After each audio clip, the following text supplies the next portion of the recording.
Day-old tortillas, a crate of eggs, a communal kitchen that fed the whole block. In the 1980s, neighborhood cooperativas turned scarcity into strategy, and the casserole was their masterpiece. Here are 15 forgotten Mexican egg and tortilla casseroles that came out of those kitchens and never made it to a restaurant menu. Number 15. Budín de tortilla clásico/classic tortilla pudding. Day-old corn tortillas, torn or cut, briefly soaked in broth to soften, then layered in a cazuela with salsa, cheese, and beaten egg poured over the top so it soaked through every layer, baked until the egg set and held everything together in one sliceable mass. When you cut into it, the layers were distinct but bound. Tortilla, sauce, cheese, egg, tortilla again. It looked like a lasagna that understood it was Mexican. The key was the broth in the soaking liquid. Water revived the tortilla, but broth gave it flavor from the inside out. Number 14. Chilaquiles de horno/baked. Chilaquiles for a crowd, not the stovetop version, the oven version, which the cooperativas used because it scaled. Tortilla chips spread in a large tray, sauce poured over, beaten egg drizzled across the top, everything baked until the egg set on top of the sauce-soaked chips. The result held its shape when served, sliced and lifted like a casserole piece, not spooned. The chips at the bottom turned fully soft, absorbing the sauce. The ones on top retained a little resistance. 2. Textures in one pan. This was how you made chilaquiles for 30 people at once. Number 13. Enchiladas. Horneadas con huevos/baked enchiladas with egg. Rolled around a filling of beans or cheese, placed tight against each other in a long tray, then beaten egg poured over the top and more sauce before going into the oven. The egg formed a crust over the rolled enchiladas that held them in place. When you lifted a piece, you got the enchilada plus its egg crust plus the sauce underneath. The enchiladas stayed rolled. The egg had done its job of holding everything in place through the heat. This was the original meal kit, assembled in one tray, baked at once, distributed with a spatula. Number 12. Budín de tortilla en salsa roja/tortilla pudding in red sauce. The red sauce version used guajillo or ancho, deep, slightly sweet, and dark enough that the whole casserole turned brick color when cut.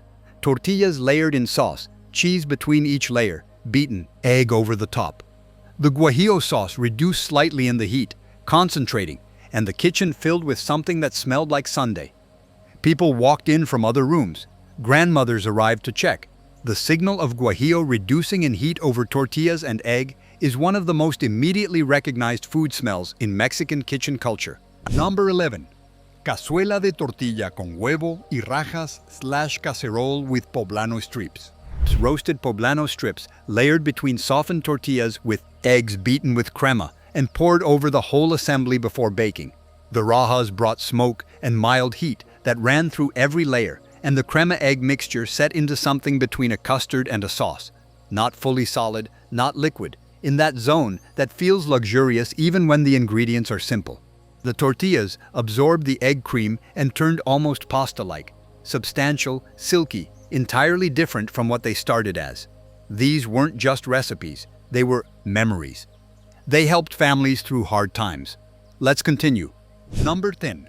Huevos rancheros al horno/baked ranchero. Eggs for a crowd. Arranged flat on the bottom of a large oiled tray. Sauce spread over each, then eggs cracked directly onto each tortilla so they sat whole on top of the sauce, and the whole tray went into the oven until the whites set and the yolks were still soft. Each person received one tortilla with its egg, the sauce already married to the corn below.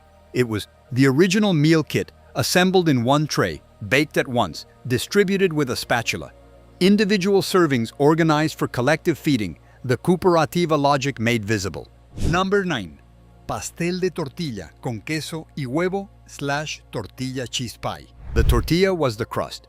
Corn tortillas pressed into the bottom and sides of a round cazuela, filled with beaten egg, cheese, chile strips, and a little crema poured in together so it baked into a custard-like center.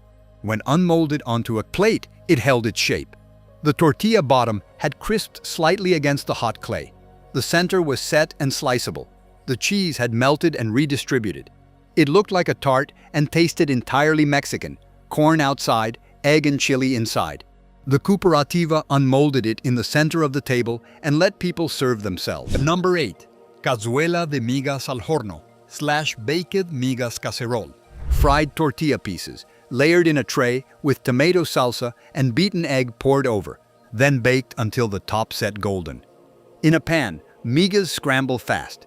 In the oven, the egg descended through the migas slowly, setting from the edges in while the center stayed loose longer. The result: the top firm and golden, the bottom layer of migas fully surrendered to egg and sauce, the middle holding a range of textures between those two states. Sliceable, servable, scalable. For the cooperativa, that was the whole point. Number 7.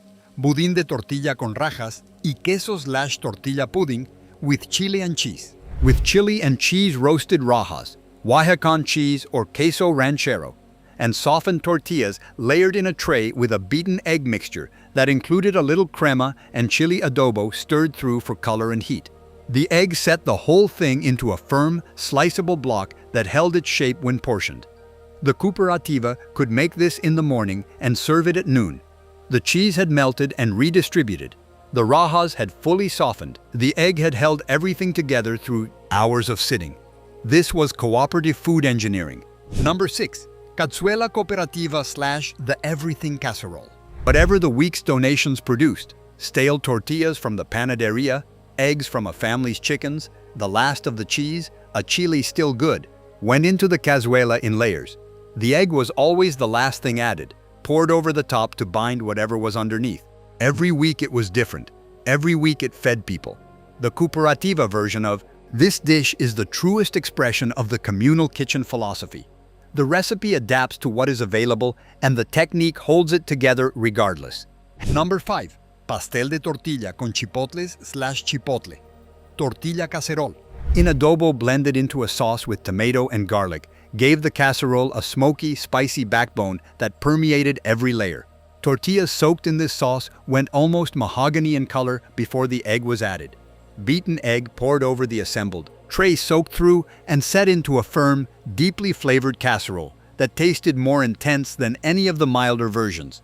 The cooperativa made this when the mood in the community needed something strong, something with heat and smoke that felt like the kitchen was taking care of you specifically. Number 4.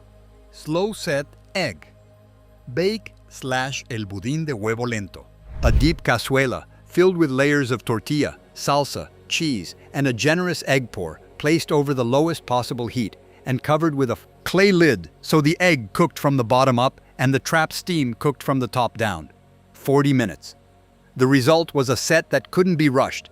The egg turned into something between flan and quiche. Silky, completely uniform, without the crust that oven heat creates. Cooperative cooks called it al vapor, even though it wasn't technically steaming. It produced a casserole that held together more gently than the oven version, more carefully, like it had been tended. Number 3. Cazuela de tortilla con chorizo y huevo / chorizo tortilla caserole. Rendered in its own fat until the oil turned orange and the meat broke into fine crumbles, then layered into the casserole between softened tortillas with beaten egg poured over. The chorizo fat ran through every layer during baking, carrying its paprika spice flavor into the tortilla and the egg.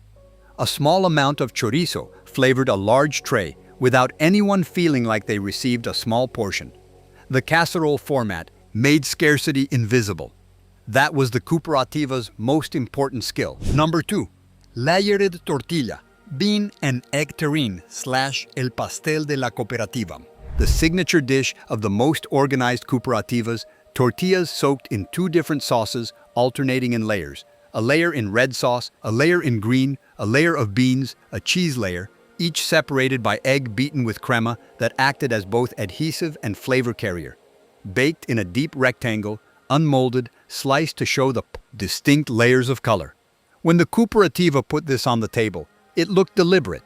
It looked like abundance. It looked like the communal kitchen understood that feeding people was not just about calories, it was about making food worth sitting down for. Number 1. La cazuela de todos / everyone's casserole. A dish that didn't belong to any one cook or recipe, but to all of them. Each cooperative developed their own version over years, their specific salsa blend, their specific cheese, their specific soaking time for the tortillas, their specific egg-to-crema ratio. The technique was the same everywhere. The taste was specific to each block, each group of women, each communal kitchen that had been running for years. The real recipe of la cazuela de todos is the knowledge of who made it and how they did it on a specific week in the 1980s. That knowledge was never written down. It was passed from one pair of hands to the next. The casserole tasted like community because it was made by one. No single person owned it. Everyone ate it. The cooperativas are mostly gone now. The communal kitchens closed when the economics shifted, when the neighborhood networks thinned, when the word community stopped meaning a group of women sharing a crate of eggs. But the casseroles are still here, in variations, in memories, in the houses where someone still makes the tortilla pudding the way grandma made it at the cooperativa on Thursdays. What these women built in the 1980s was not just a food system.